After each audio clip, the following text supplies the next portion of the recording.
ವೀಕ್ಷಕರೇ, ನಿಮಗೆಲ್ಲರಿಗೂ ನಮಸ್ಕಾರಗಳು. ಕರಾವಳಿಯ ಕಾರ್ಣಿಕ ಕ್ಷೇತ್ರದ ಪರಿಚಯ ನಿಮ್ಮ ಮುಂದೆ.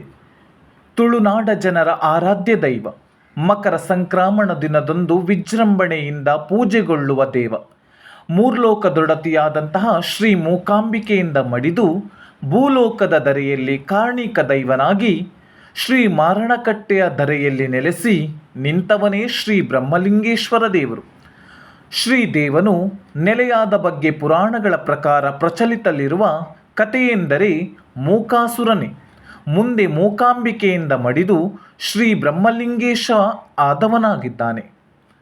ಪಶ್ಚಿಮ ಘಟ್ಟದ ತಪ್ಪಲು ಕರಾವಳಿಯ ಪೂರ್ವ ಭಾಗ ಮಲೆನಾಡಿಗೆ ಸೇರಿಕೊಂಡ ಪ್ರದೇಶ, ಉತ್ತರ ದಕ್ಷಿಣವಾಗಿ ಹಬ್ಬಿದಂತಹ ದೊಡ್ಡ ಕಾಡು.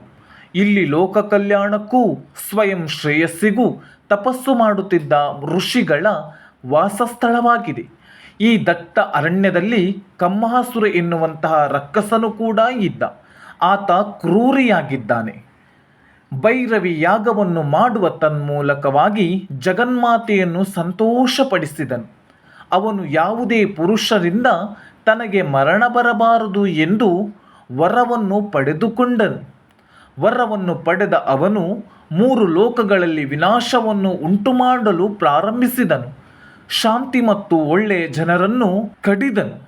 ತ್ರಿಮೂರ್ತಿಗಳು ಮತ್ತು ದೇವತೆಗಳನ್ನೆಲ್ಲ ಕಷ್ಟಕ್ಕೊಳಗಾಗಿಸಿದನು. ತಮ್ಮನ್ನು ರಕ್ಷಿಸಲು ಜಗನ್ಮಾತೆಯನ್ನು ಪ್ರಾರ್ಥಿಸಿದರು ಮುಕ್ಕೋಟಿ ದೇವತೆಗಳು. ಜಗನ್ಮಾತೆಯು ಒಲಿದು ಎಲ್ಲರಿಗೆ ಅಭಯವನ್ನು ನೀಡಿದಳು. ಈ ಕಾಲಕ್ಕೆ ಆತನಿಗೆ ನೀತಿಯ ಮಾತುಗಳು ಅಗತ್ಯ ಎಂಬುದಾಗಿ ಹೇಳಿ ನಾರದರ ಮುಖೇನವಾಗಿ ನೀತಿಯ ಮಾತುಗಳನ್ನು ಹೇಳಿಸಿದಳು. ನಾರದರ ಮಾತು ಆತನಿಗೆ ಪಥ್ಯವಾಗಲಿಲ್ಲ. ತನಗೆ ಮತ್ತಷ್ಟು ಶಕ್ತಿ ಬರಬೇಕು ಎನ್ನುವಂತಹ ಉಚ್ಚಾಟದಿಂದ ಶಂಕರನನ್ನು ಮೆಚ್ಚಿಸಲು ತಪಸ್ಸು ಮಾಡುತ್ತಾನೆ. ಅವನು ಇದ್ದಕ್ಕಿದ್ದಂತೆ ತನ್ನ ಮಾತಿನ ಶಕ್ತಿಯನ್ನು ಕಳೆದುಕೊಳ್ಳುತ್ತಾನೆ. ಅಂದರೆ ಅವನು ಮೂಕನಾಗುತ್ತಾನೆ. ಯುದ್ಧ ಭೂಮಿಯಲ್ಲಿ ಜಗನ್ಮಾತೆಯನ್ನು ನೋಡಿ ಆ ಜಗನ್ಮಾತೆಯಲ್ಲಿ ಯುದ್ಧವನ್ನು ಮಾಡುತ್ತಾನೆ. ಯುದ್ಧ ಮಾಡುತ್ತಿರುವಂತಹ ಸಂದರ್ಭದಲ್ಲಿ ತನ್ನ ಮೂರ್ಖತನ ಮತ್ತು ದುಷ್ಕೃತ್ಯಗಳು ತಕ್ಷಣವೇ ಅರಿತುಕೊಳ್ಳುತ್ತಾನೆ. ತಾನು ಮಾಡಿದಂತಹ ತಪ್ಪು ತನಗರಿವಾಗಿದೆ. ಆದರೆ ಏನು ಮಾಡೋಣ?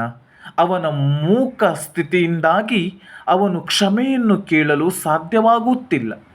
ಜಗನ್ಮಾತೆ ಇದನ್ನು ಅರಿತು ಅವನಿಗೆ ವಾಕ್ಶಕ್ತಿಯನ್ನು ನೀಡುತ್ತಾಳೆ. ಮೂಕಾಸುರ ಪಶ್ಚಾತ್ತಾಪಪಟ್ಟು ಮೋಕ್ಷಕ್ಕಾಗಿ ಬೇಡಿಕೊಳ್ಳುತ್ತಾನೆ. ಅಮ್ಮ, ನಿನ್ನಲ್ಲಿ ನನಗೆ ಯುದ್ಧ ಮಾಡುವ ಮನಸ್ಸಿಲ್ಲ, ನನಗೆ ಮೋಕ್ಷವನ್ನು ಕರುಣಿಸು ಎಂಬುದಾಗಿ ತಾಯಿಯಲ್ಲಿ ಕಾಡುತ್ತಾನೆ, ಬೇಡುತ್ತಾನೆ. ಶಾಶ್ವತವಾಗಿ ಅವನ ಹೆಸರನ್ನು ಉಳಿಸುವಂತೆ ಕೇಳುತ್ತಾನೆ. ಜಗನ್ಮಾತೆಯು ಒಪ್ಪುತ್ತಾಳೆ. ಅವನನ್ನು ಕೊಂದ ನಂತರ ಅವಳನ್ನು ಮೂಕಾಂಬಿಕಾ ಎಂದು ಕರೆಯುವಂತೆ ಹೇಳುತ್ತಾಳೆ. ಸ್ಕಂದ ಪುರಾಣದ ಪ್ರಕಾರ ದೇವಿ ಮೂಕಾಂಬಿಕ ಇಲ್ಲಿ ಮೂಕಾಸುರನನ್ನು ಕೊಂದ ನಂತರ ಮಾರಣ ಹೋಮವನ್ನು ಮಾಡಿದಳು. ರಾಕ್ಷಸನನ್ನು ಸಂಹರಿಸಿದ ನಂತರ ದಿವ್ಯ ಮಾತೆ ರಾಕ್ಷಸನ ಆತ್ಮಕ್ಕೆ ದೈವೀ ಪಟ್ಟವನ್ನು ಕಟ್ಟಿ ದಯಪಾಲಿಸುತ್ತಾಳೆ. ಇದರಿಂದ ಅವನನ್ನು ಬ್ರಹ್ಮಲಿಂಗೇಶ್ವರ ಎಂದು ಕರೆಯುತ್ತಾರೆ. ದೇವಾಲಯವು ಪೂರ್ವ ದಿಕ್ಕಿಗೆ ಮತ್ತು ಗರ್ಭಗುಡಿ ಉತ್ತರಕ್ಕೆ ಮುಖ ಮಾಡಿದೆ. ಗರ್ಭಗುಡಿಯ ಬದಿಯಲ್ಲಿ ಮುಖ್ಯ ದೇವರು ಬ್ರಹ್ಮಲಿಂಗೇಶ್ವರ, ಮಲಯಾಳಿ ಯಕ್ಷಿ ಮತ್ತು ವಾತಯಕ್ಷಿ ಮತ್ತು 2 ದ್ವಾಲಪಾಲಕರು ಇದ್ದಾರೆ.